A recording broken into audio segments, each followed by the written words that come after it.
तर आज सुप्रिया सुळेंनी या आंदोलनामध्ये बदलापूर घटनेचा निषेध व्यक्त केला। सरकारकडून दुर्लक्ष होत असल्याचं यावेळी सुळेंनी म्हटलं। जोपर्यंत बदलापूर घटनेतल्या आरोपीला फाशी होत नाही तोपर्यंत महाविकास आघाडी शांत बसणार नाही असा इशारा त्यांनी दिलाय। आणि इतकंच नव्हे तर पीडित कुटुंबाची ओळख उघड होऊ नये ही जबाबदारी आपल्या सर्वांची असल्याचंही त्यांनी सांगितलं।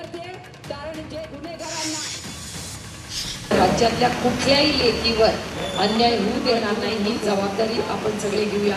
आज जी घटना बदलापूरला झाली ती अतिशय म्हणजे गलिच्छ घटना आहे आणि जोपर्यंत त्या व्यक्तीला फाशी होत नाही तोपर्यंत महाविकास आघाडीचा कुठलाही कार्यकर्ता स्वस्थ बसणार नाही।